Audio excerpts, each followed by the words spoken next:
real business owners. Welcome back to the Real Business Owners Podcast. This is episode 82. As always, T-Unit, Kilo G. What's up, everybody? Guys, today we have a special guest for you.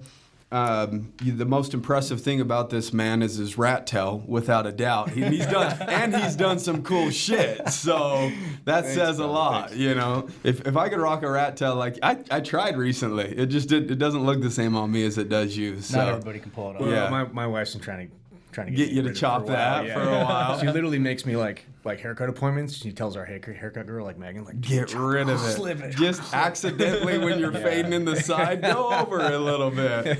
Well, something with rat tails and women that they don't go together. But it's like Samson though. It's part of my lose that, I lose my power. Yeah, exactly. So guys, today we have Ryan Williams on the podcast. Ryan is a part of the Arate Syndicate. That's how we initially met him.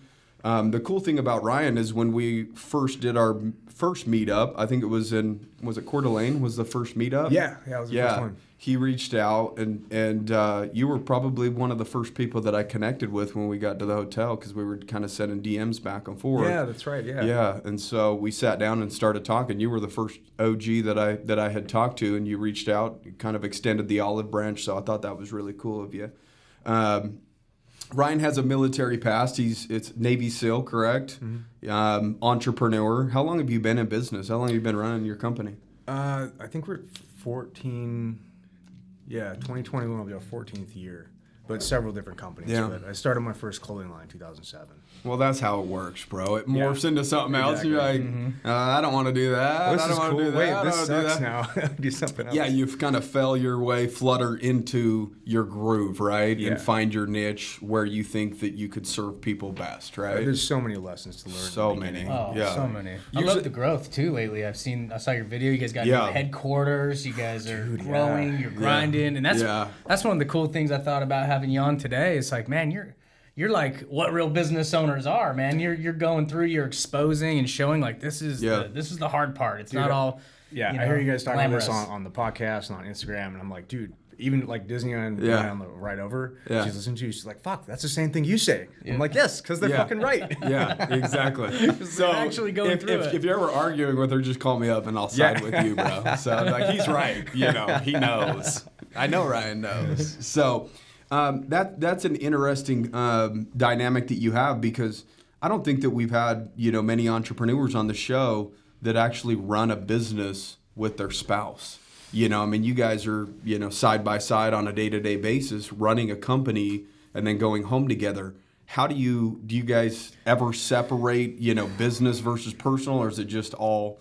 It's just business and relationship. It just kind of merges into one thing, or how do you guys handle that? We had a lot of problems with it in the beginning, but it's morphed though, because in the beginning when we first started this company is 2021's our 5th year in business, and it was me. I just had a laptop and my connections and sources and my experience, and I was running production for apparel brands and growing and helping them.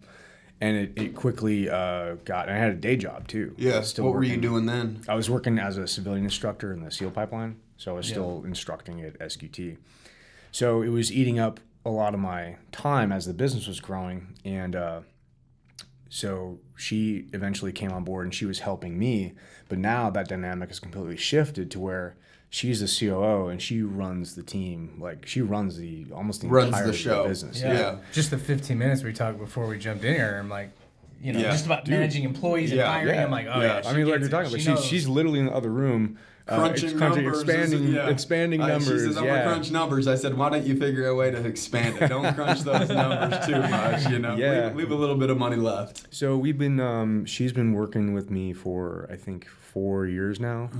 And honestly, it's been a process. And I think one of the only reasons that we're able to make it work is that she and I are both very self-aware people. Yeah. So we know when we're wrong. And if somebody shows us that we're wrong, we're not going to be like, well, screw you, and get your ego about it, whatever. You just suck up the ego and be like, okay. Everybody's on the same mission. Right. If they're, that's exactly it. Yeah. We decided a while ago that this is our mission, this is our plan. We're both working towards it together. She's strong in the things that I'm not strong at. Yeah. and I have skill sets and experience that she doesn't have yet. So together we form, I think, a really solid team. You complement each other really well. Exactly. The yin and yang effect. Yeah. But that it's been difficult to figure out where the roles and responsibilities of our professional life overlay and intersect and then separate with our personal life. So is she the CE or COO of your guys' life too? Chief Operating Officer? Dude, honestly, at this point, there's not much difference. Yeah. There's not much difference at all. And she's really good at what she does. So I found it super helpful to me that I bounce, like you and I will talk about business ideas, right? And on the drive back, I'll talk to her about it and bounce ideas off her, and she'll help me like work through those problems the same way you would talk with any of your other business friends. But she's been operating at such a high level for so long, dealing with all our clients and their problems and helping them solve things. She has a different perspective as well. So you might come up with a concept or an idea, and she works on other shit. And she's like, that's not gonna work because of X. Yeah. Or if we're gonna make it work, it has to be done like this, because she's in the weeds probably on a day-to-day basis with the employees. She's way more in the weeds than I am. Yeah. But also, she's not so specialized in one thing that she still has visibility on the whole big picture. And the she's whole not project. Just great at one thing. She's very good at absorbing anything that comes her way. So with that, we're able to have these like high level conversations where we both help each other like level up and accelerate. That's good. So for us, it works out really well. But we had to set things in place in the beginning because I'm used to just being an operator in the company. I'm working. If I want to make more money, I just work harder. I work longer hours. But that only goes so far. You know? You get burnt out that way. Yeah. So the evolution of our company, we have I think we're at 25 people on staff right now, and we had 2 years ago we had 4 people. So we've grown a lot. And in that, my role in the company has gone from an operator to I've had to make up a totally different role, which ended up being in more of a leadership style role, which I have personally not ever wanted to be a leader. Like, even though I was in the SEAL teams, I was never in a leadership position. That's what confuses me is, somebody says Navy SEAL, and then you were talking about training other people, and then you're like, I don't really like leadership positions. Like most team guys are not Jocko. Jocko is an exception among humans, and he's even an exception among SEALs. Well, so, I think people label a Navy SEAL with the individuals that are the most visible, right? Like David Goggins. You guys are all David Goggins. You're all Jocko. You're all, because they're the most visible, right? And then they've talked about that being, part of their past and something that they've done, but they carry that mindset with them for life. And what was the reason in getting into the SEALs originally? Like, were there some life things happening and you're like, I don't know what I want to do, let's just join this for discipline and direction, or how did that kind of play out? Yeah, I think it's something that like everybody has to have their own reason to go through. Like, some people are super patriotic, some people are maybe it's generations is passed down, my dad and his dad or whatever. Yeah, so I think, and especially from being an instructor for so long, you kind of ask the students these questions sometimes, and very rarely do I hear the same answer twice. It's normally like just a mix of a couple different emotions. But I know for me, I came in before 9/11, so there was no war for decades. So Gotcha. What year was it that you? 1997. 97? Yeah. So, but I dropped out of I went to 5 different high schools in 3 different states. Dropped out of high school halfway through my senior year. Just a shithead or what? You were a shithead kid? Or? No, we traveled to different states, so my credits didn't transfer. So the school told me, you have to come back and do half your senior year over again because your credits didn't transfer. Well, I was like, no, screw you, I'm not doing that. I was a super senior, bro. I was a senior for a year and a half. Most people just get it done in a year, sometimes in 6 months, and then they just wait to graduate. That's what they were telling me I had to do. And I told them, like, I'm not going to do that. Like, I'm just going to leave. So I remember having a conversation with the guidance counselor or whatever it was at the time, and they're like, well, if you quit high school, like the military never take you. At that time, it's like, dude, I don't care. I'm never going to the military. Never doing that shit. Yeah, I'm not worried about that. Like whatever. And I literally like walked out, and I got my GD like a couple weeks later. And then I moved to Mammoth, and I was a snowboard bum for a year. And I went to Havasu. I was a jet ski bum for a year and learned a bit. And then came back, and I was like 19. And I'm like, who the fuck am I? Yeah. I was like, where do I fit in life? Like, what is my that place? Big pivot point where you're asking yourself a lot of soul searching questions. It was an identity question. Yeah. It was like, who am I as a man, as a person? It's like, where do I fit in the fucking world? Yeah. So I got it in my head that I wanted to go do the hardest thing I could possibly find to do. And a couple Google searches later, I was like, I got two things. I can either climb Mount Everest or become a Navy SEAL. Yeah. I was like, but I didn't have $50,000 to climb Mount Everest. I was just going to say, you have to pay, I think, to climb Mount Everest. Right, yeah. Navy SEALs, you get paid. Yeah, so I was like, okay, I think this sounds like a really challenging thing to do. And the more I researched it, the more I really respected those guys that had gone through it and were doing it. And the reason that I went in, the number one reason was I wanted to respect myself as much as I respected those guys. Yeah. So for me, it was a very kind of selfish, personal journey. It wasn't about like, altruism or patriotism, whatever. I mean, that stuff came later. Yeah. But the initial prospect of that was like, I just want to find out who I am and test myself. But I was okay with not making it. You know what I mean? I wasn't going to go fucking curl up in a ball and die if I didn't make it. I was like, okay, I'm gonna give this a shot. Right. I mean, if you can shoot for something, like, give it 100%. Shoot for the fucking top. Yeah. Because it's so much less work to shoot for the top and then, I didn't make that, what's next? Rather than like go through the whole process of like number 5 and shit. Now you got to climb 4, 3, back 2. in, and it's just so much more work. So I was like, I'll just do this and hopefully, and this is the mentality I had going into, is that I know it's a really difficult program. I know what I've done to prepare, and I know what I'm willing to do to go through it. Yeah. And I was like, okay, I'm just hoping that what the program is going to ask of me is a little bit less than I'm willing to give to go through the program. And the number one thing as an instructor, like later on, I was an instructor in that for a long time, and the number one thing you hear from people is like, oh, I'll die before I quit. And you always hear that, right? Yeah. Everyone's trying to be the toughest guy, probably, dude, right? Yeah, well, they always like hoo-yah and motivated. And when it's sunny out and it's Friday afternoon and you only got to do some push-ups, then you can go to the beach and talk about how cool you are. Like, oh, yeah, nobody quits on Friday. Yeah. But what I told them, like, oh, I'm going to die before I quit, I used to tell them, like, man, there's a whole lot more helmets under that belt and there are dead bodies, bro. Yeah, exactly. Watch your words, man. Yeah. It's actually interesting just listening to your story with Disney and then into the military and you're like, I didn't really want to be in a leadership position. I think that's cool because a lot of guys that want to be in a leadership position, they work so hard for it, but they kind of lead with just like, I've got it all figured out attitude, and you're kind of like, because you kind of develop in my opinion, part of being a good leader is actually like leading where your strengths are and learning to be a good follower in certain areas and take direction well. Yeah.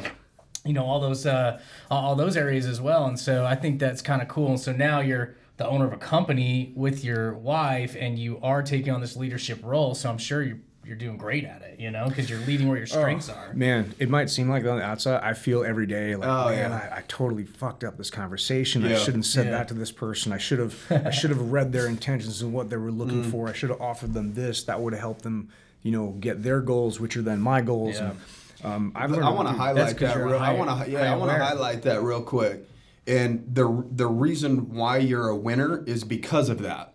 You walk away from each scenario analyzing what you could have done better, right? Like even a professional athlete, they're not going to go sit there and watch their game film and watch all the wonderful plays that they did. There's a couple plays that they want back, right? They're not sitting there focused on the 5 touchdowns that they threw. They're like, man, in this situation, I should have done this, or I shouldn't have done that, or whatever it is, right? And that's how you get better, is by 100%. Basically analyzing yourself, analyzing how you handled the situation. Even if you get upset or whatever and you walk away, you're like, I shouldn't have handled it like that. Then the next situation happens similar to that. Then you're a different individual, right? You're learning from your experiences rather than it just happening and then you go about your day, right? I think that's the most important skill that any entrepreneur can have is basically self-correcting, right? So like there's very few interactions or things or anything that I've done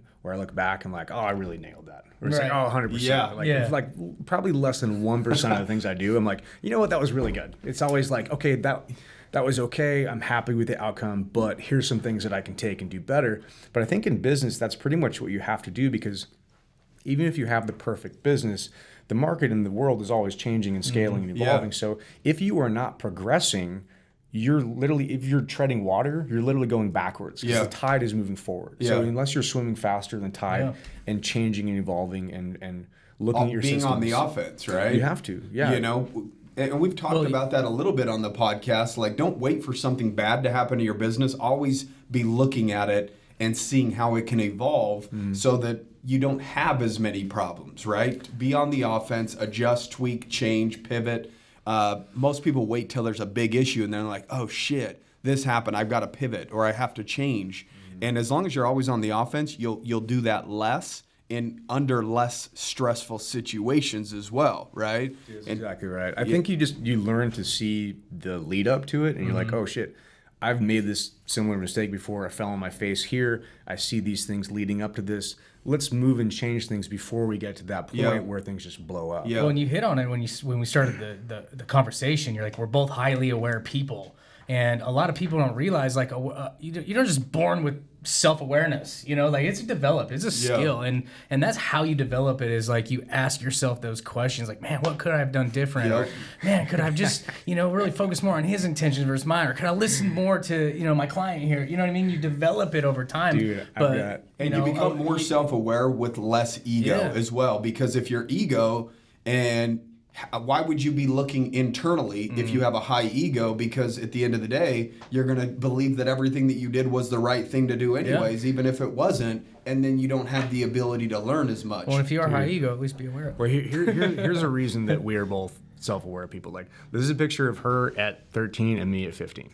Like, we were complete dorks. That's a boy haircut. Yeah. I'm wearing, like, some short shorts with some Lycra stuff. There was still there was still a badass in there somewhere, right? Maybe it wasn't as visible, but the funny thing is, like, I was a complete nerd in high school, and I wasn't. What were you into? Cool. When you say, like, were you into sports or into, you know? You know what? I wasn't class. I wasn't cool enough to be a nerd. I was just a dork. Yeah, like nobody. There's levels. Dorks at the bottom, nerd. Yeah, you know, at least the nerd is good at something. You know, nerds get at homework or math or whatever, and they graduate on time. Yeah, you know, get all their credits. But I think for me, and Disney has a similar story with her upbringing. Yeah, is that I was a dork, and I always wanted to be cool. Especially, I never went to any school from kindergarten on for longer than 2 years.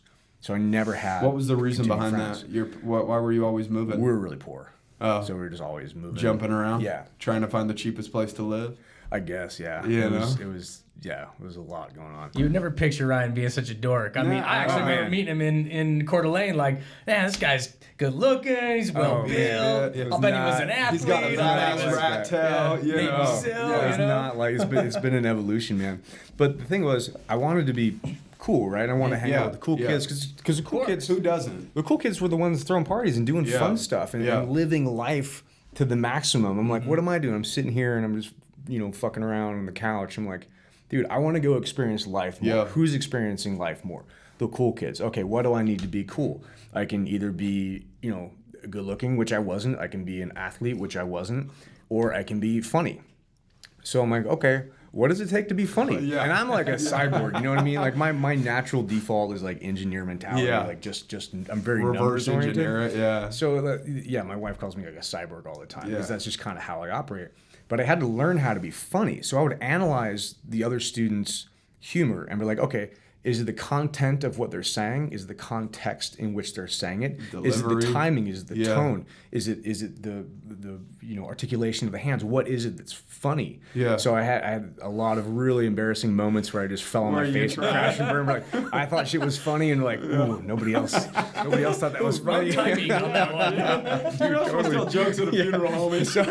Don't do that. So through that process of going to so many different schools, it turned out to be a really good thing, because I could reinvent myself at every level. So and this is before the internet. So like, I'd go to a new school and I was always a new kid. So I'd get done with one school and be like, shit, I really didn't like the way this turned out, or I could do this better, or I want to be. You almost had a new chance to continue to reinvent yourself. I was evolving every new school I went to because I was never held back by what I was before. It was always like, who do I want to be this You could create your new identity on day one. Exactly. So and I hated that as a kid. I was so mad at my mom for moving. I was like a terrible. I finally made one friend. I know, right? I was a terrible little shithead kid. And I was so mad about that. But that ended up being one of the biggest assets that I have now is because that allowed me to develop this kind of protocol and mindset of like, okay, not being afraid of being a fucking dork. Yeah. Like, okay, well, I'm 100% comfortable being a dork. Yeah. No problem. So where can I go from here? What can I learn? How can I build on this? And through that, I learned I had to learn how to be almost like a human, right? So I had to learn how to be humor. I had to learn how to be empathetic. I had to learn how to read people. So when it came to moving in from an operator role in my company to a leadership role, I wasn't good at it because I wasn't in a leadership position in the teams. But I think that's one thing that people need to understand is no matter what you do at first, you're not going to be good at it. Yeah. You know what I mean? Like you have to be willing to not be good at something in order to learn it. Yeah. Right? And you said earlier, 99% of the stuff we try, it doesn't work. There's only 1% that... But I just had a conversation this morning with a kid on DM. He's like, I don't know what I want to do. I just need to keep learning until I'm like, no, dude, you have to start doing. I'm like, even if you read all the books in the world, you won't even know how those books apply to your business because you're not even in business. Yep. Go through the shit, and then as you're reading, you're like, oh, damn, that applies here in my company. So it's okay not to be good at something, just as Ryan's talking about initially, but you will evolve and eventually identify as the leader. Because at first, like to identify as something that you feel like that you're not great at is very difficult to do. And then you slowly start morphing and blossoming into this individual. You have to learn the context in which to apply the content, right? So like, for instance, I was fortunate enough to get sniper school as a new guy, which is really rare, especially at that time. So don't mess with Ryan from a long distance. But it was really just because and I failed out of it the first time. So it was really, I only got that position not because I was good, but because it went through 3 other people who had fucked it up or got in trouble or whatever, and they're finally like, hey, new guy, like you ready for sniper school? Yeah. I'm like, okay, let's do it. Yeah. So I did okay at the shooting. There's two portions to it. There's shooting and then there's stalking. And I did okay at the shooting because there's a lot more math that goes on to it than most people realize. Oh, yeah. So like minute of angle and you have to adjust. And it's very math oriented. So I'm like, okay. You're not even shooting at your target from long distances. I own some scopes, bro, and I can't figure half of them out. So I'm like, I'll just set that shit, dial it in at 200 and go on. It's not as easy as most people think. Yeah. But I went to the stalking portion. I was terrible at it. I mean, I was absolutely What does that terrible. mean, stalking portion? So stalking is where like they'll drop you off and they literally have like they'll be like, we call it an OP, which is like it's literally 2 guys at a desk sitting like this with binoculars, like 50 power binoculars facing this way, and they're looking for you. So they'll drop us off 800 to 1,200 meters outside that in this general fan, and you don't know where this is. So here's the OP. You're like way over here. There's some trees and stuff. Yeah. And you don't know where this is. You have to find it. They're like, hey, they're over here. Like your OP, your target is in this general direction. And sometimes, so these guys will have radios and binoculars, and they have what's called walkers. So you'll have instructors who, like, you'll be hiding behind, a tree or bushes or whatever. So you have dead space. So if these guys are looking here, I'm hiding behind here. If I was a skinnier cup, I'd be able to hide behind. It's called dead space. But here he can see me, right? So what you'd have to do is sometimes they'd call over me like, freeze, and then you have to, as the sniper, like freeze, and then they'd have a walker come over and they'd say like 2 steps forward, okay, 1 step left, okay, whatever. And if they're on you, and sometimes they'll literally stand on you, they'd be like, sniper at your feet.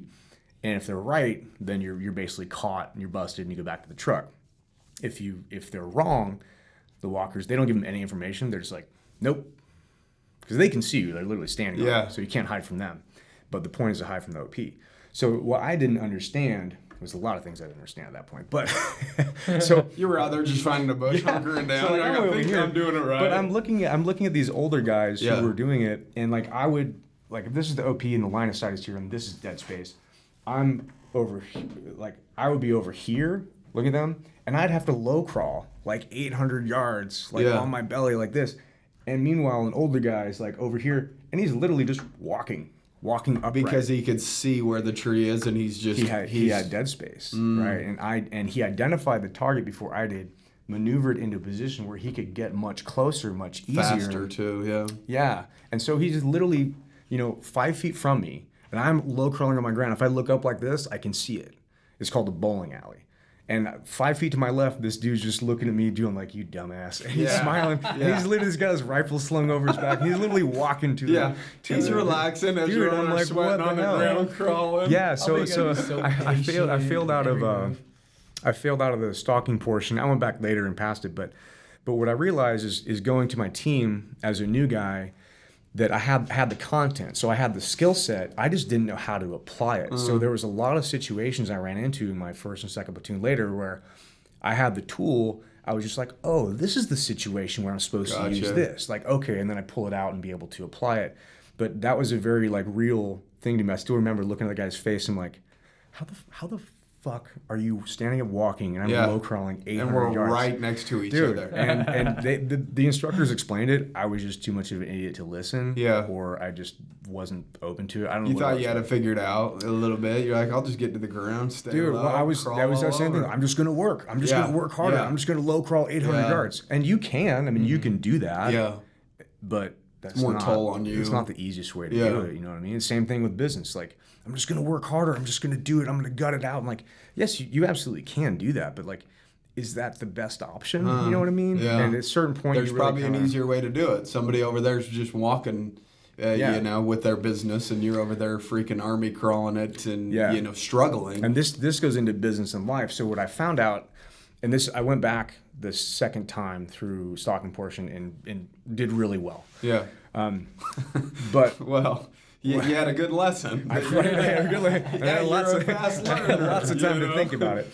But what I found out, and I think this is very applicable to like life and business, a lot of people are doing what I was doing, where there's like going this general direction, like I want a Lambo, I want a yacht, I want money, and they're going this general direction. And they're like, oh shit, and they don't really know even where they're going because they're like, well, I'm just chasing this random thing. Right. Whereas the guys who did well in this experiment, they stood back here, took a little bit longer. They found out where the OP was, and they looked at the terrain. They're like, okay, if I go up to this place, it's going to take me, 2.5 hours to low crawl up, and it's going to suck, and my elbows going to be bleeding. It's going to be terrible. But I have this piece of terrain over here. This is exactly where I want to be. I have bushes over here. I'm just going to walk 50 yards this way, get dead space, and this is exactly where I want to go to be able to hit my target. I'm just going to walk over here, place my gun, shoot the target. Two different ways to go about it. Mm-hmm. Yeah. One is much easier, and the result's the exact same. But the difference is you know where you're going. And this is what I think a lot of people don't really spend the time to think about is they don't define what success is to them. Like, you have to define what you want out of life first. Because you can create a business that makes a ton of money, but if you fucking hate your life, dude, is that really success? Yeah. Probably not in most cases, right?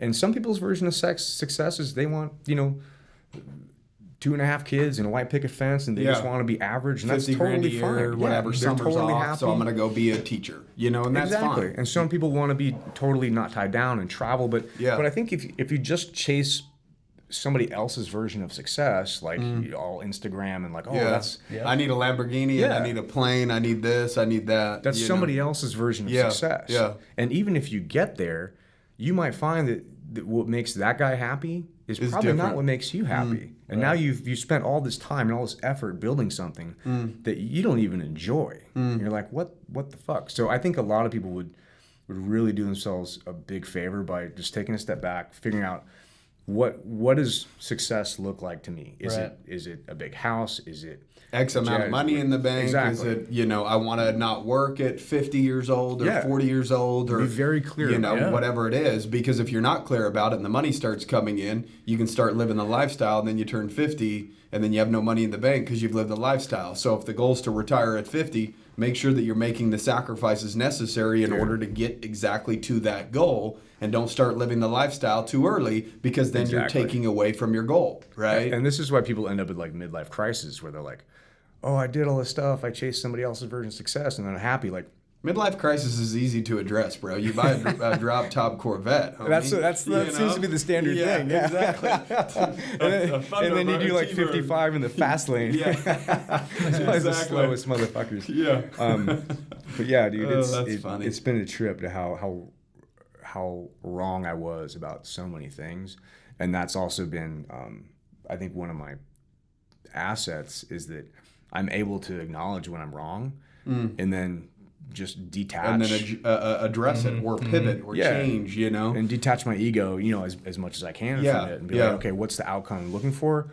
Does this emotion or does this course of action serve the outcome I'm looking for? And if it's not, okay, sometimes I gotta swallow my ego and be like, you know what? Just I was wrong. Yeah, I was wrong. And let me know, and this person was right. Like, awesome. Like, let me know what I can do better. Like, how did you come to this conclusion? What did I miss? How can I not make the same mistake in the future?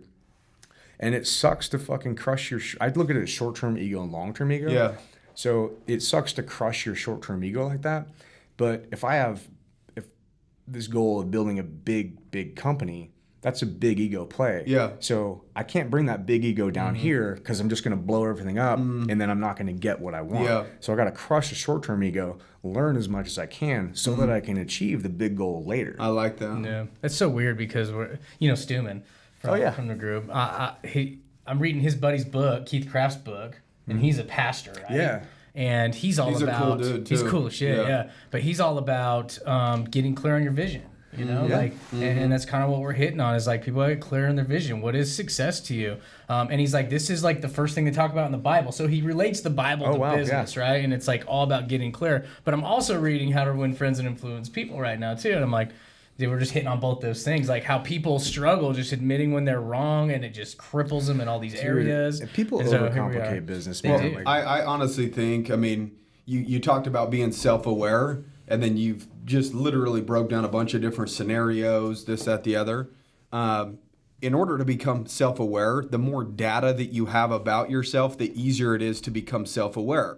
So how do you get data about yourself? By putting yourself in a bunch of different experiences, right? Exactly. And see how you react to each experience, right? Mm-hmm. And then you start understanding yourself and you get to know how you react and how you do certain things. And then in 10 years, you have 10 years worth of data to analyze how you did everything and where you fucked up.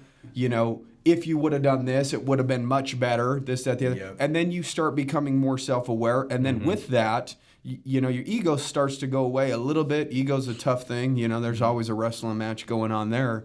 But with that much data, you're more open-minded to other people's opinions at that point because of the data that you have, right? And you're like, I just need to absorb whatever I could possibly absorb from whoever I could absorb it, even if it's a $10 an hour employee or 12. They're absolutely on the front lines. They might see something in the business that could be tweaked or changed or adjusted. But are you approachable as a leader? Are you the individual that this person can feel confident and go to and know that you're going to be receptive to this information? Or are you a hard-nosed leader to where they fear bringing an issue to you because you don't want to deal with issues or problems, right? And so you've got to be an approachable type leader, a leader that's just open and receptive to information.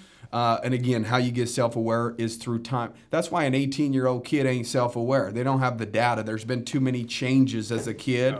And then when you get to be an adult, that's why they say in your 30s, you start becoming a lot more self-aware because now you have a decade of experience as an adult on how you reacted to specific scenarios. But if you're just living the same experience over and over and over and you don't have a variety of experiences, how can you get to know yourself? You don't know who you are, right? And so that's how you become self-aware, is through different variety of different experiences and then analyzing how you reacted to those scenarios and analyzing how you could have done better in each one of those scenarios. And that's how you slowly start learning about yourself and learning in general and becoming a more valuable individual. And the more valuable you become, the more money you end up making, right? 100% agree, man. What blows my mind is how many people don't pay attention to that data, though. And they're like, oh, their ego literally blinds them. But Disney had a really good interaction with with one of our employees probably about a year ago. We moved one of our employees into a new position, and it was a higher up position, and she came into it, and she was, you know, a little bit above what she was used to. Yeah, and we more responsibilities. Yeah, we trained her, but it was high velocity things going on, and she made a mistake that cost the company $6,000, and she was a super sweet person too. She's awesome, and I expected it because we threw her into this position without exactly. so it was totally fine. That's one thing I was going to highlight. When you, just like you were when you started in 2007, and you've made many mistakes and you learn from those. When you give somebody a new role in your company, you can't expect them to operate like you operate. They don't have the same experience that you have. Yeah. You have to allow them to make some of the similar or same mistakes that you've made so that they can learn the lessons that you've learned so that they can become a better individual or better leader in that position, right? And this is why I was so proud of the way Disney handled it, is that she came to us and she was so afraid. She's like, oh my God, $6,000, they're going to fire me. And she was so afraid to say anything. And she came to Disney and she's like, oh, here's what happened. And it was our fault. Like, we screwed up on something. The client wasn't happy with it. And we're like, you know what? You're right. We're going to reprint them for free and ship them to you. Like, and we're going to eat it. Yeah. It's our fault. Yeah. We're going to eat it. And it turns out that it was a data entry thing that was mislabeled. And so she came to Disney and she's like, oh man, I'm so sorry at this. And she was really worried she was going to get fired. And Disney looked at her and said, are you kidding? Like, I just spent $6,000 teaching you not to do this. Like, why would I fire you? What, we're going to hire somebody else to make that same mistake so that they can learn that same lesson? Exactly. So, and that's the key thing to all entrepreneurship and scaling a business is like, you have to understand that you're going to make mistakes. And that's completely fine. And other people will too when you bring a new position. The expectations for sure. But the one key thing is, you have to try to just not make the same mistakes twice. Yes. And if you can do that, it's like a ratchet strap. Like, it might not go fast, but you'll never go backwards, right? Even if you go forward and you're like, oh, we fucked up, you're only going back to the last ratchet. Cement that lesson. Yeah. But if you make the same mistake twice, that's where you're like, okay, something's wrong in our training, our systems, our processes, like, or our humans, like something is wrong in the process if we're making the same mistake continuously. I was going to actually hit on that because that's something I've talked about in other podcasts with other guests, man, is like you want to speed up the process of developing that awareness. Start with accountability. Yeah. You know, because at the end of the day, like you got to start owning your shit. Like Disney owned that so well. She's like, no, like we're going to take fault for this, you know, because and she's right. It was our fault. Like we didn't address this with her. Let me find where it was my problem down the line of the series of these events. And then you learn from it, you grow from it.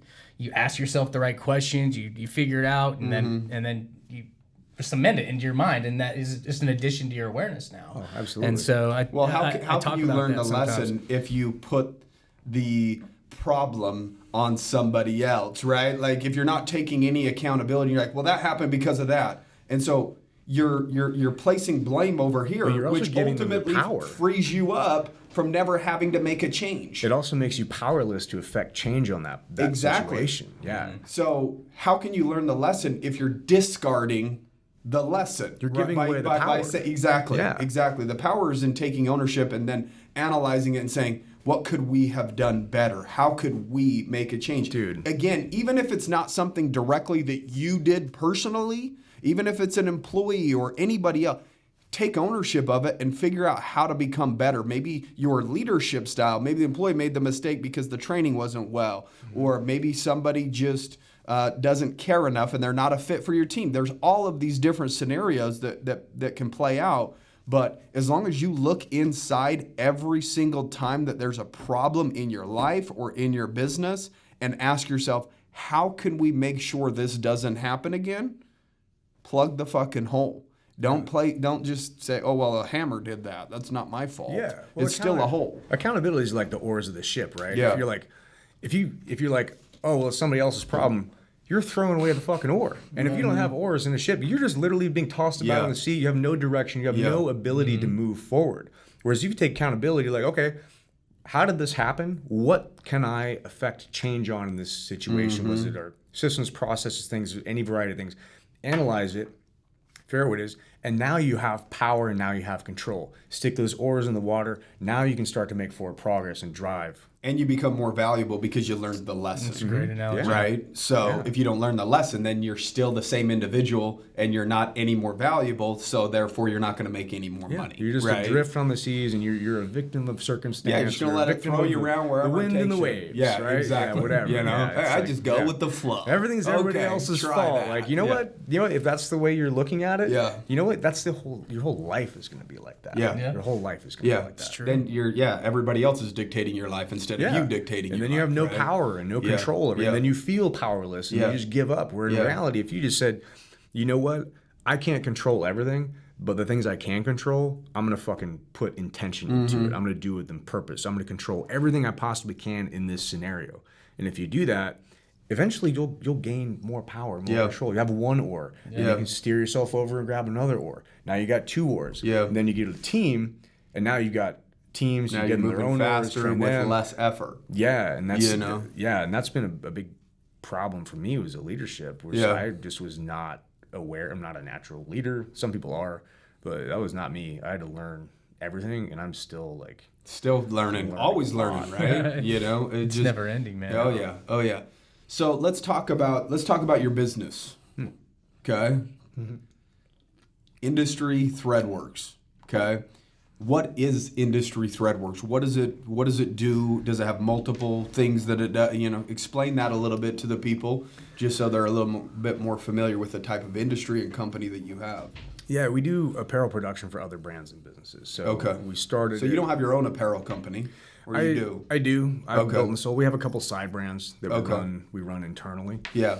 But your main niche is focusing on other people's brands and helping them expand and grow their company. Yeah, we're almost 100% B2B. Okay. So I started it because I built the first clothing line I started was 2007 with a friend of mine. What was it called? Forge Clothing. Okay. It was big. It was big in like the military niche. It was like one of the first like military clothing lines, which now are like everywhere. But we were one of the first people to do that in like a kind of cool way. Although cool in 2008 is very different than cool in 2020. Look back at some of those designs and man, you can really tell the Affliction influence. Yeah, I was gonna say what was it, Extreme Couture and Affliction and all that stuff. Yeah, that was hot. There was a lot going on those t-shirts. It was, man. It was. Yeah. So I sold my half of that in 2012. I started another clothing line, sold that, and I had a kettlebell company that had faces on it.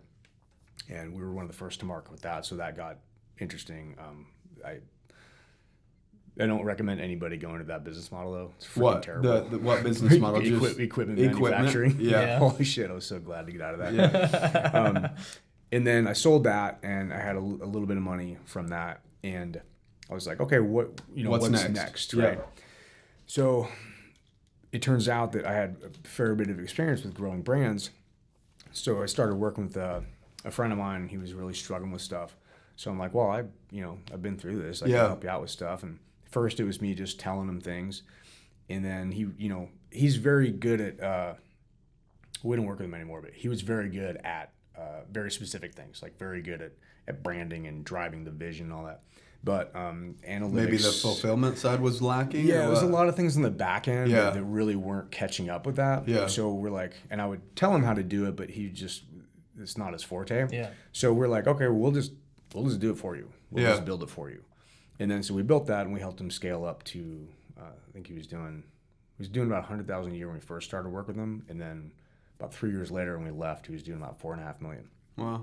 Cool. So we left that, started working with some other companies. So we've started basically building this hub of information, because now we work with 500 different clients and dozens of clothing brands. There's very few, like especially in our little military niche, there's very few brands that we don't either work with directly or have worked in the past, or at least like I probably know some sort of influence. Yeah, I probably know the owners or talked to them at some point. So we're very involved in all this. So through this process, so I had about 8 years before this that I was running my own brands, my own B2C stuff. But I learned so much more the first 2 years of running this business, because we were working with so many different brands, and we're seeing so many different problems. Because it was just my business, I only saw my own problems. Yep. Other brands don't talk to other brands, so I couldn't reach out to anybody. There was nobody to ask. I just had to solve this problem. So, but now we're the people that people ask how to solve problems. Yeah. So we see all these different problems and we see the different solutions. So now what we see is we've seen so many of these that we usually have at least an answer or the answer, or at least a way of like, hey, have you tried this? Try this mix of things. So at this point, it's very rare that we see a problem that you haven't seen before. We haven't seen before. It used to be like every day we're like, oh, shit, I don't know, what do we do? Like, let's go to Google real quick. Yeah. What would you do? So we ended up figuring out a lot of stuff for our clients and helping them grow. So we became this hub of information, and I couldn't like broadcast that out as broadly as I wanted to, and I was tired of having the same conversations with the same brand. I was like, how do I build an apparel brand? I'm like, oh my God, bro, fuck. Like, let me pick your brain. I'm like, dude, fuck off. My brain's been picked. I know. There's nothing left, dude. So I started a YouTube channel that was basically like all the questions that I got asked. And we're like, you know, how do I create a niche in business? How do I, you know, scale this? And what are the things that a brand needs to grow and scale? So I just started putting them on YouTube, and they don't get a lot of traction. There's not a whole lot of viewership to it. Yeah. But that wasn't my intent. My intent was to be able to provide information without your time. Exactly. A conversation that I would have one-on-one. Like, let me scale this. I'm just going to have one conversation with a camera, get all this stuff out, put it out there. It lives on YouTube. And now when anybody asks me a question, instead of me taking check out this or whatever, I'm like, hey, that's a great question. I totally know the stage you're in right now. Here's a video that I think will help you work through this problem. If you like that one, I think this one is probably the next step. And then make sure you like and subscribe. Yeah, and then, well, because get the thing views is, like, up. We only make money when our brands scale, right? Yeah. So we don't usually work with new startups anymore because they're so time intensive, and most people go into it not really understanding the work involved. They think it's going to be an easy like passive income thing, and it's not. So we usually don't even work with them until they've proven that they're past about low six figures in sales. And then we're like, okay, the problems that you're experiencing now we can solve very easily because I've built the infrastructure to address these very specific things like production, fulfillment, Pantones, tech packs, all that stuff. So now when we bring a client on for this, dude, it's so much easier because they're like, oh, I'm having a problem with my trademark. Like, okay, cool. Here's how you do it. Here's the whole thing. Here's how you, they're fucking with you on this. Okay, here's a strategy we use to do this. Oh, we've seen that before. Exactly. Yeah. And then fulfillment, like, okay, what do you want the experience to be like when your customer opens it up? Who is your customer? Yeah. Right? What are they looking for from your brand? Are they looking for fully branded private label stuff? Yeah. Do they care about that? Do they just want a cheap t-shirt? Is it high end? Is it low end? Is it, And these are all the things that the brands themselves don't even know. Yeah. And there's no way they would know because they don't have, it takes a long time to gather that experience. So what we do is we take a look at their brand and be like, okay, here's your brand, here's your market, here's your branding message, here's your consumer, here's the expectation. Let's get you a product that fits that expectation, not overshoot it so you're overpaying, getting some fancy shit, and not undershooting it so you're delivering a crap product. Yeah. Let's get you a product that matches your market. Let's deliver it in a way that's it's on time, the communication is good, the packaging is on point, so that this customer is now a repeat business for you. So we've built all this stuff because ultimately we only make money when our brands scale and grow. Yeah. So our whole mission. That's how you grow as a company. Our whole mission is to help our brands scale. Yeah. Like I want our clients to make as much money and grow their brands as big as possible because we're going to make more money that way too. They it's a win-win. Everybody benefit. Dude, exactly. Helping them helps you too, right? Dude, and the customer too. If they get a quality product from a brand they love and they're happy with that whole interaction, bro, it's they're going to come back. It's a win for our clients. It's a win for their customers. It's a win for us. So I love doing what we're doing. Like I feel like, and this is what I tell our team is like, dude, we don't print T-shirts. Like that's not what we do. Yeah. Like we help our clients build their fucking dreams. Yeah. That's really what we do. And to see our clients go from 6 figures to 7 figures and how that changes their life. You know? It's amazing. Yeah, that's awesome. That's why you guys have done so well, man. I can't tell you how many branding or T-shirt printing companies have hit us up over the years or that we just know through business that are, they're trying to start it, but they don't get that piece of it, so they don't really ever go very far. Well, I came across it from the initial branding portion because I was running production for my own brand for so long. I'm like, man, there's a lot of nuanced shit that goes into it, and it's real easy to fuck it up. So unless you have an extremely detailed systems and processes, you should write a course. and then just sell like start your own apparel brand, download this course for $2,500 or something, because you just said it's funny, we have one written out. It's like 21 chapters. It's fully, there you go. It's almost ready to go. Yeah, I've been sitting on it. We got to proofread it and then we're delivering it. But that's because the idea would be hopefully somebody takes that information, does something good with it, gets to the point where they're doing $100,000 or whatever a year, you know, $10,000 a month, $8,000 a month or whatever, and then hit you guys up, right? All you're doing is, that's kind of your incubator right there. Like, let's give them great content, great information, because we've already done this multiple times. That's not necessarily our niche right now as the startup, but let's at least give them something so that they start on the right foot and maybe don't make some of those same mistakes. We're feeding and watering our potential client base. Correct. Right, Correct. Then you make money together. Yeah, dude, exactly. And it's great information. I know it's gonna help them. So we're like, okay, cool. Let's. The same thing though. I can't have this conversation with every single person. But how can I scale this? So we built out, like, I think last time it was like 21 chapters. Everything from, like, and you guys will appreciate this. How do you position it for sale so you get the highest valuation? Because the multiple is determined by the valuation. Yeah. Totally. So, like, hey, don't take a lot of money out the first couple of years. Grow the business as big as possible. That last year before you go to sell it, pay yourself as much as possible, because you're going to make 4 times that multiple when you go to sell it. And then the next chapter is like, okay, what now? You just spent the last 5 to 8 years building this baby that is part of you, and your identity and your soul and your emotions are in this. And now you sell it. Do you feel like a sellout? Are you happy? Are you sad? Like, what does that emotional process look like? And more importantly, what's fucking next? You know, like, did you sell it for enough money? What did you retire? do? Probably not. Yeah. When you sold, did you go through like a weird phase of like, there goes my baby, or what? Like, or were you with some things? About yeah, it, I mean, when I sold my half of Forged, I was really happy to let it go. Yeah.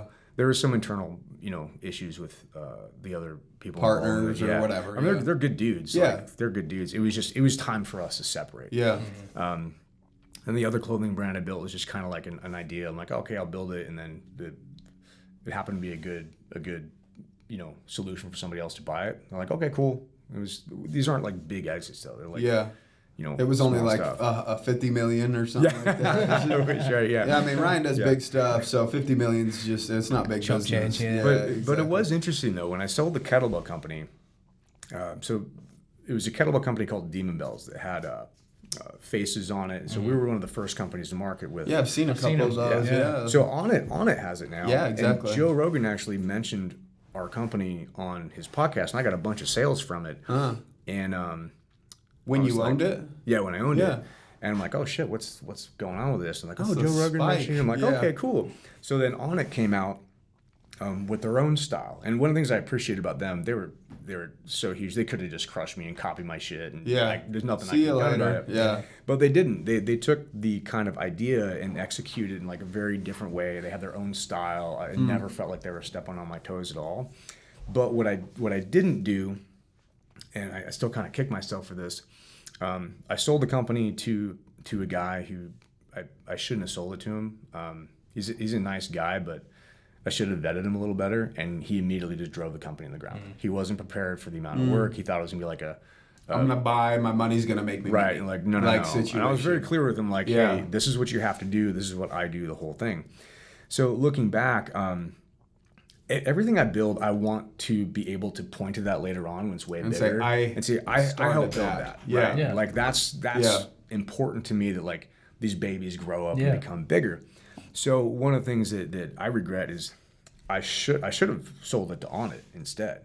But I was such a pussy about it. I'm like, oh, I'm so small. Those guys don't even know who I am. Yeah. I'm like, they fucking mentioned me on the podcast. Yeah. They don't know me probably, but they know the company, right? And I'm like, even if I sold it for less money, I would have rather sold it for less money. Knowing it's in good hands. Yeah, know it for good hands, right? And they could have done a lot with it, but I didn't have the confidence as an entrepreneur to be like, you know what? Let me call up. Yeah. Just shoot your shot, so to speak. Yeah, right? To be like, hey, I'm thinking about selling this product. I think it'll fit well with your guys' demographic and your existing product line. Like, are you guys interested? Because we had like the patents and all kinds of stuff on Really? it. Yeah.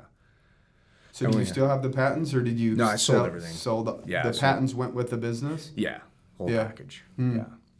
Let's talk about company culture real quick, because that's one thing that I noticed on your last video, your vlog or whatever. You guys are going around just talking to some of your employees. you know, and I love it here, you know, whatever, right? We pay them to say that. Yeah, exactly. Christmas bonus depends on it, you know. Smile, speaking of that, it is. I forgot to say Merry Christmas at the beginning of the podcast. I forgot. This is coming out on the 23rd, so right before Christmas. Awesome. So you're the gift. You're the real business owner's gift of 2020. We're gifting Ryan to you guys. You're welcome. Well, there's a lot of value in today's episode. Yeah, absolutely, there has been. But you know, that's one thing that we take a lot of pride in, is just having a fun, relaxed, chill environment, but still that can get shit done, right? Yeah. You don't have to be, you know, cracking the whip and be hard on your people in order to get things done. It's an extension of you guys. Yeah. Mm-hmm. Yeah. So to talk a little bit about your culture, because going from 4 to 25 employees, there's a lot that goes on with that, probably more than what people realize. And then now that's a new job as an entrepreneur, is to manage a lot more people. Mm-hmm. And that comes with its own set of challenges, right?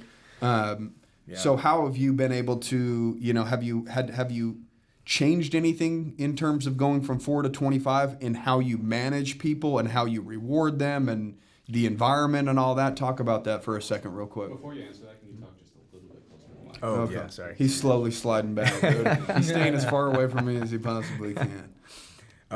Man, dude, there's so much that goes into it, because I feel like even that video that we just posted like a week ago, it's a 2-month-old video, and I showed it to my team before, and they're like looking at it like, man, so much has changed, and it's only 2 months. Right. You know, so I feel like it's this constantly evolving animal that I'm not like, we're kind of growing with it. Yeah. And you guys mentioned on the podcast I was listening to you on the way up here, is that I think you have to grow into the type of person that's going to be able to run the company, right? So when I was, you know, doing $1 million or $2 million, it was like I was still an operator in the company, and that was it. And I didn't have the leadership capability even to grow the team to be able to do, you know, a bigger company.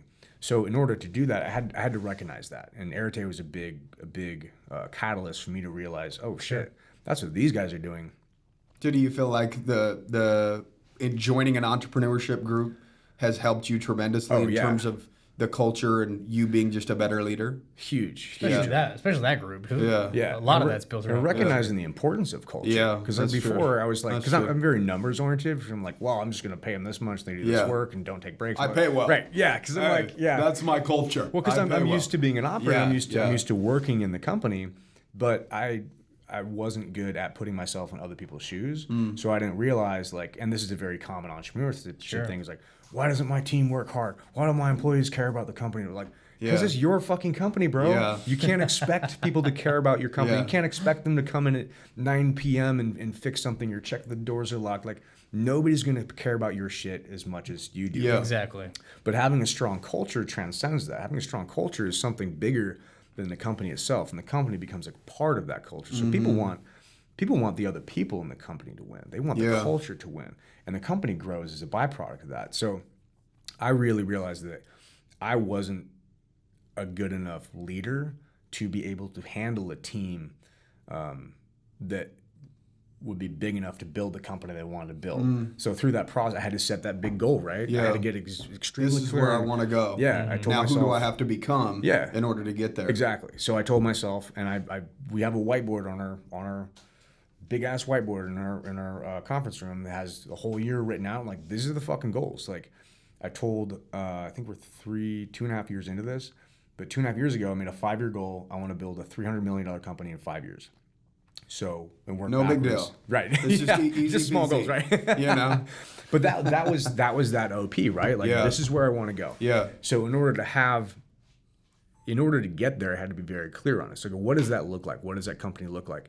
And it was super quick. As soon as I realized, a $300 million company, that's not me alone typing on my computer. Yeah. No, it's fucking physically impossible. So the only way for me to do that is to build a team, and then take our systems and processes, extrapolate them out, build a team, scale, and grow. So I really realized the only way for me to achieve my goal, I need to build a team. Right. I am not a good enough leader to build a team like that. So I needed to build myself in order to become a leader that's able to run, a $3 million company, a $5 million company, a 10, a Look 20, at him 100. taking ownership. He needs to. Yeah. become he needs to get better, right? Rather than I'm gonna do that. I'm gonna, egos just go for it, right? You analyzed yourself and says, I need to be better. Yeah. And I don't think enough entrepreneurs do that. Like, man, the culture's lacking. They're just like, I got bad employees. Yeah. No, it's not. No. It trickles down from you. Even if you do have bad employees, who fucking hired them? Yeah. You did. Yeah, your fault. Yeah, like exactly. either way you slice it, it's your fault, So I really broke it down to like, okay, 301. We broke it down to 300, 120, and then 8, and then where we're at the time. I think we're like 3 million at the time. And I realized like, okay, if we're gonna do, I think we're on track to do about 7 this year. If we are going to grow to 20 next year, am I a good enough CEO? Am I a good enough leader to lead a team that's big enough that's gonna scale and grow that? Can I handle that? Yeah. I'm like, okay, maybe I still got some things I need to learn to be able to do that. Am I a good enough CEO to do the next year 100 million? No, I'm not. Yeah. There's a lot of things I need to learn through that process of next year to be able to, and I need to be a step ahead of it too. I can't like let the company grow to 100 million and then catch up. Right. Yeah. Because where do we go next year? Yeah. 300 million. Yeah. So I always need to be progressing and leveling up. And the only way to do that is to take control of it. And be like, okay, be very clear with it and crush your fucking ego and be like, these are the things I suck at. Yeah. How do I get better at them? And also recognizing that there are some things that you don't need to get better at. Yeah. Like you can be fine sucking at certain things, because leadership is a very different styles of leadership, but they all require certain skill sets. Yeah. Communication, empathy, clarity, vision, right? So if you're not good at those, you're never going to be a good enough leader to build a big company like that. So I was like, okay, I'm not good at a lot of these things. Who do I go to? Who is good at these things? Andy and Ed created them. You guys are great at some of this stuff. I'm like, okay, I need to learn. I need to learn as much as possible. And dude, it's humbling as fuck to realize like, I've been an entrepreneur for 10 years now, and I've been a Navy SEAL and all this shit, and be like, to really look at yourself and be like, fuck, I need help. I need coaching. I need good mentoring. enough. Yeah. I'd be like, I'm not good enough. Yeah. Like, shit. I'm glad we had that conversation, dude. I'm sitting here learning from you. I'm like, damn, there's some areas I need to reevaluate, because I mean, this whole COVID thing going on right now. It's like, I can tell our culture's taking some, I don't want to say dips, but it's taking some shifts, some changes. And so it's like, I think it's probably time to re-whiteboard some stuff like you're talking about. You wrote out like, okay, like this is what we need to do to get back on track. This is what we need to get to these levels. And it's probably time for us to do some of that too, because like you guys are in California, we got hit harder. We're feeling it even here, which hasn't been locked down near as hard, but we've had people go home, we've had people come back, had people go home again, then we've had positive tests, then we've had, people get scared. And it's been we're super scared. I mean, if you read the news, we're all navigating new waters here with this whole thing. But again, it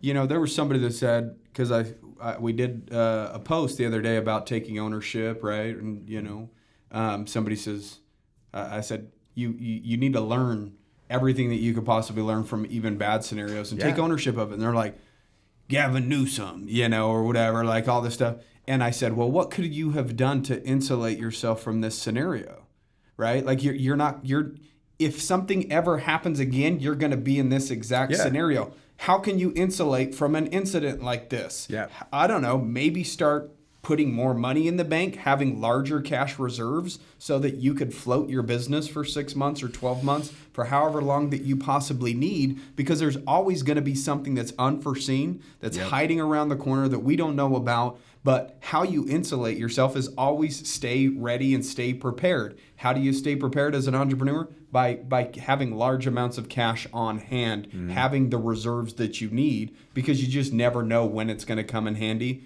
It's a tool too, especially if you care about culture, because if you can take care of your people through a tough time, you're going to have a lot easier success in rebuilding that culture when you can and there's a huge fully operate again. What are some of the things that you do for your culture? Is just purposely keep it a fun, loose environment? Do you go out to lunches? Do you how do you interact with some of your employees to keep their Honestly, I think at this point Disney's better at it than I am. Yeah. And we have a specific person on our team, Luke. So Disney, his wife, is responsible for all his success. Yeah. Yeah. Disney did. Yeah. Yeah. Well, but we have a specific person on our team that is a heart officer. So we kind of took that from Gary Vee. Oh. And he's really taken on that role extremely well. He researched Gary Vee's heart officer. He's creating his own role. And we have that specific role because excuse me, and it's one of the most important in the company because as we scale, we can't keep the communication, we can't keep tabs on everything, what people want, like where they're at mentally, like what their goals and dreams are. We can't do that at scale because we're evolving. I'm doing other projects, and Disney is has a lot on her plate. So what we did is we installed Luke as a chief heart officer, and his role is to go and have these conversations with our team and be like, hey, honestly, sometimes it's literally just like, hey, how you doing today? Yeah. Like, what's going on? Like, what's going on in your life? And, how can we, and we literally just, and it sounds so silly, but it means a lot. Yeah. Totally. You know what I mean? Like, people want to be seen and people want to be heard. When's the last time somebody went up to you and said, hey, how you doing? Mm-hmm. Like genuinely, right? Instead of just like, how's it going, bro? Or whatever, right? Like, and so I think people discount what you just said because it just sounds kind of fluffy and this and that or whatever, but it's very meaningful to human beings to have somebody sit down and actually look them in the eye and the other person feel that person actually cares. Is there anything that we can do? How can I help? Communication is one of the most important things in life, but especially in business. So as we elevated our positions, we didn't want to lose that connection with our team.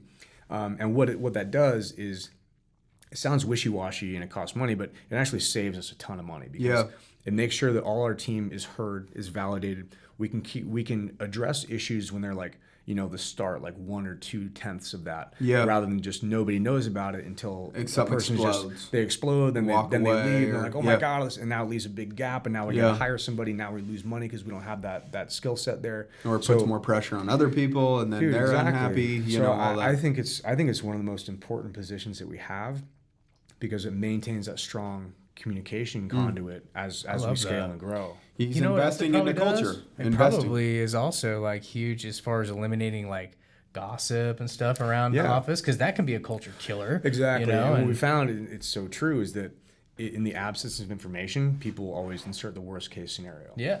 So, but one of the things we've had to navigate is we don't want, and we give him full autonomy to not tell us shit. Yeah. So that way, if he knows that he's getting information from people that they don't want us to know, we let him know and the team know that whatever conversations they have, he only tells us the stuff that the person has authorized us to tell us. Yeah. That's cool. And he's very intuitive. And he's like the internal counselor almost to a certain extent. Yeah, because we actually modeled it after Wendy Rhodes from Billions. I haven't seen it. That's awesome. Oh, dude, it's good. Oh, you're going to love the show. Dude. I actually haven't seen the latest season, but it's a good show. Dude, it's really good. Yeah, Wendy Rhodes is a badass. My wife's looking at her like, dude, Wendy Rhodes is such a killer. I know, dude. She balances that weird relationship between the investigator or the attorney versus the and the way she's able to communicate. Like caught in the middle of this horrible feud. So we had to kind of create this role because it's not a normal role for most companies. But because our team is so valuable and so important to us, and the communication with our team is such a key part of that. As we scale, we didn't want to lose that connectivity. So he's a huge part of having us be able to grow. I can imagine not anybody, just anybody can do that, dude. Well, I just want to highlight that he's investing. It costs him money to make sure his culture is where it needs to be in order to grow the company that he wants to grow. And that's, our break room costs us $1,200 a month to keep that thing fully stocked and operated with snacks, food, sodas, coffee, basically whatever anybody needs. We have a couple country club memberships where our employees can go down and go swimming at the pool, go set up a tea time, go eat at the restaurant, and they just use our company number, right? And all of these things cost money, right? Like if you're looking at trying to have your company have a culture, don't just try to, pinch pennies and do rah-rahs and only just that and think that that's going to be good enough. When I talk to people and they're like, oh, culture, how do I get my employees to do more? the first question always is, well, what are you doing for them to go above and beyond for them? Because that's what you're expecting out of them. Are you doing what you expect them to do? Yeah, and you have to align those. They just think giving them a check is good enough.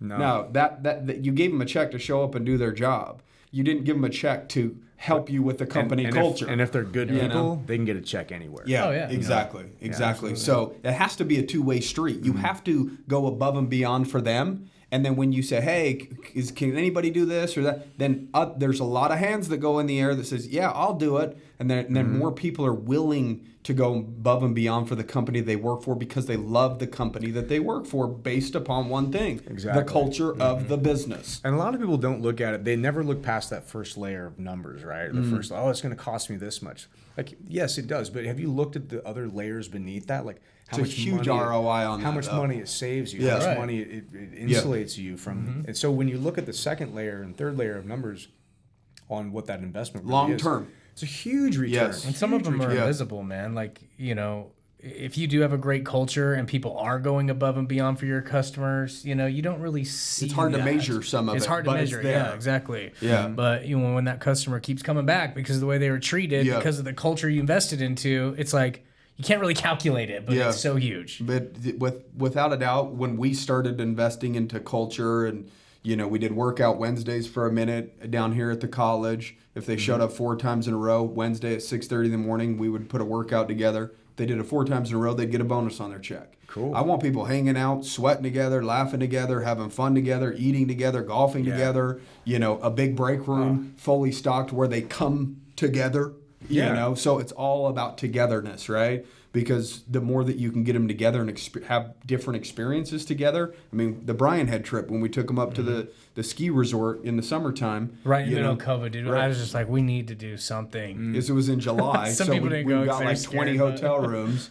And the card was at the front desk where they could rent mountain bikes. Yeah. They could go play frisbee golf down the mountain. That's so awesome. Just whatever, right? Whatever they wanted. We were able to provide, plenty of alcohol and a little bit of food. But most importantly, it was like we just got through a grueling tax season. Yeah. Extensions deadlines got extended and tax filing deadlines got extended. And so what usually is like a 3-4 month grind turned into an 8-month grind, and so we were like, we got to treat these guys, man, and like just giving them some recognition, little bonuses. We wrote out, highlighted something on every single person that came. And that just means a lot to people, man. You just recognize them, praise them a little bit. It was a tough season. Took our sales guys down to Newport. That was fun that one time a couple years ago. Mm-hmm. We partied a little bit. That's great stuff, man. This is stuff that like I need to get better at. We do some of that, but we don't do it at the level. But you're doing some things you're better at than us too. I'm sitting here thinking when you're talking, I'm like, man, that's some stuff we need to read. Well, this podcast isn't even for anybody to listen to. It's just for us. This is it's like a mastermind, dude. Let's all just take notes and just walk away better. That's why I'm so grateful you guys were able to meet up on Sunday, because I see the stuff you guys put out on Instagram and the podcast. I'm like, bro, this is exactly the same stuff I talk about myself to my team with other people. I'm like, bro, I want to go learn. Just feels good to just I would love to be come around out like-minded people. Your operation too, man. Yeah. Bro, there's some stuff we've talked about, like, dude, we could do with you, Like, I don't know if we're ready yet because he doesn't take startups. He don't fuck with us, bro. We're too small. We're gonna scale that shit quick, dude, and then you'll be begging us. Hey. No, I'm just kidding. That's why I was saying we you do should want do to a roll out startup. some cool stuff. Just some real business owners merch. We haven't really done that. Merch is great, man. Merch is great. I think there's a lot of people that's asked for it. The weird thing is people, and talk about the first layer of numbers. One of the problems we have with some of our clients or potential clients is like, oh, what's your cost? And we're like, well, so-and-so is getting us shirts for $5. I'm like, okay, I can get you a $5 shirt. You're just not going to like it. And the point of merch is not to get, so if the point of merch is to get your stuff out there, right, and get it on people, what do you want them to do with it? You got to give them a certain level of quality. It doesn't have to be, some super Varvatos stuff. Well, you don't want the shirt to end up freaking, that's not us. I want people to open up wiping their cars down with it. Yeah, what happens, like a $5 t-shirt, like most people you hand it to, either goes straight in the trash, but they won't even wash their cars with it. Yeah. It's so shitty. Yeah. You think that person's going to go wear it out with pride? No. But the difference between like a really good, like pretty good medium quality shirt and a shitty shirt, big difference. Like a fucking $1. Yeah. Like it's $1. Yeah. We look at him like, bro, you can either spend $5 and get a shit shirt and lose all that marketing money, or you could spend $6 and actually get Produce a good return quality, on this, yeah. right? And get some like, oh, damn, this is nice. Yeah. I'm actually going to wear it out. Feels good. Well, we Sure, want sure to it create feels our good. brand to where it's quality, first of all, so people want to wear it, feels good, but it actually means something to them when they put it on. Yeah. Like, dude, we're a real business owner. Like, Yeah. it stands for something to them. And so Yeah. that's what we want to create, you Yeah. know? No, totally. With whatever, hats and shirts and whatever else. Underwear. But Yeah. the meaning of the Speedos. brand is more important kidding. than, you know, just Dude, wearing something. That's the number one thing I always tell people when we talk about like getting into more specific to apparel lines, but it ties into branding, is that apparel lines don't actually sell apparel.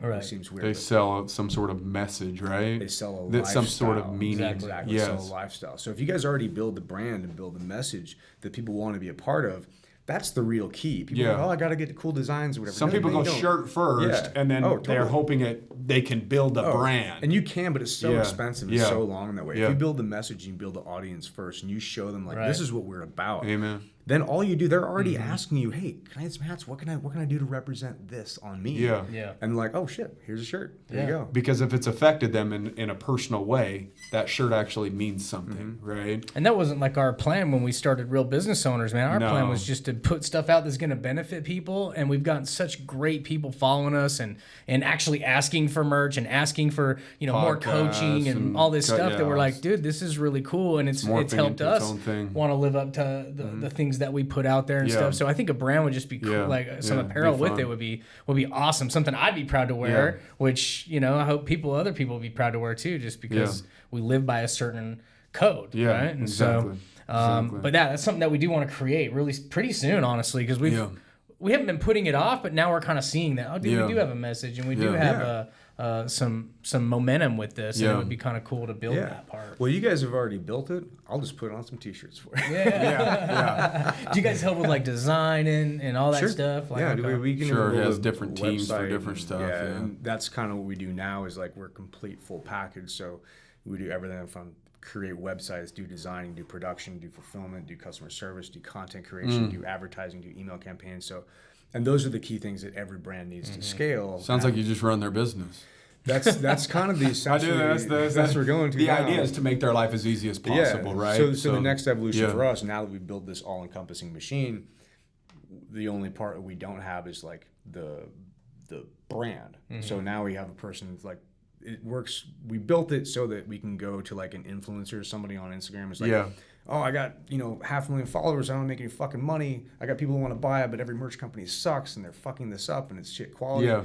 We can be like, okay, well, if you can handle the eyeballs, you get all these people in Yeah. there. We'll handle everything Drive else. the attention. Yeah. Exactly. We've already To built this site. Yeah, we've Yeah. already built this machine. Yeah. So we're like, okay, just plug into the machine. We Yeah, spit you out that's exactly product. what we would want. Yeah. You know? Okay. We haven't even built a website. We've got a bunch of stuff. We got stuff laid out. We've had some guys come to us with some layouts that just haven't really fit. And we're like, man, that's just not us, man.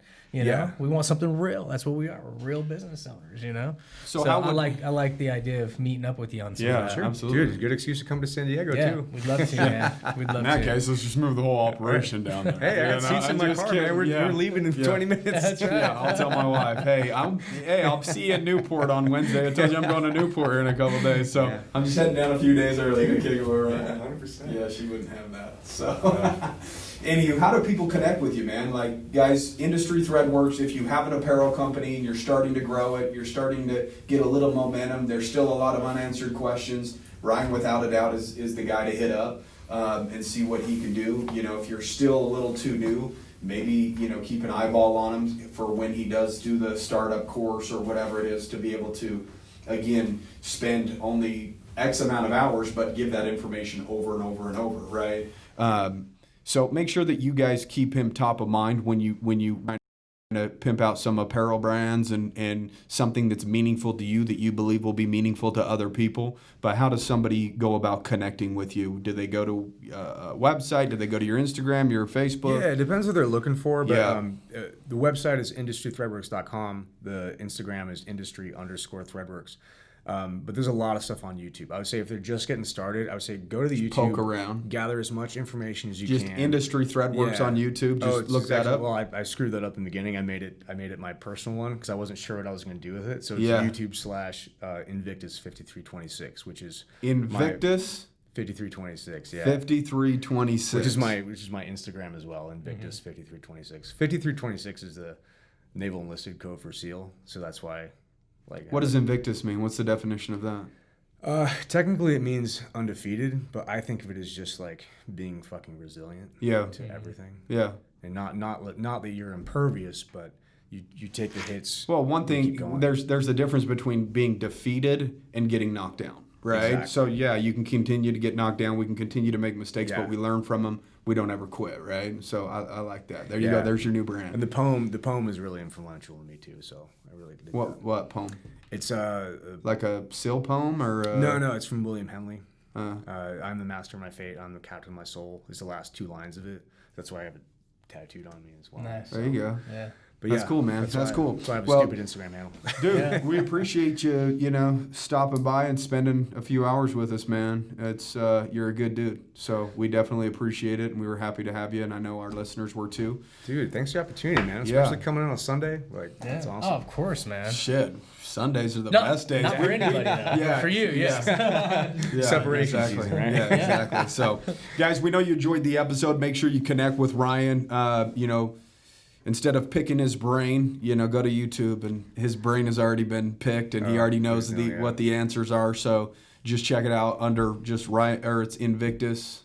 5326. 5326 is where you're going to be able to find those videos. So hope you guys enjoyed today's episode. Make sure you do us a favor. Keep kicking ass. Take care. Cool.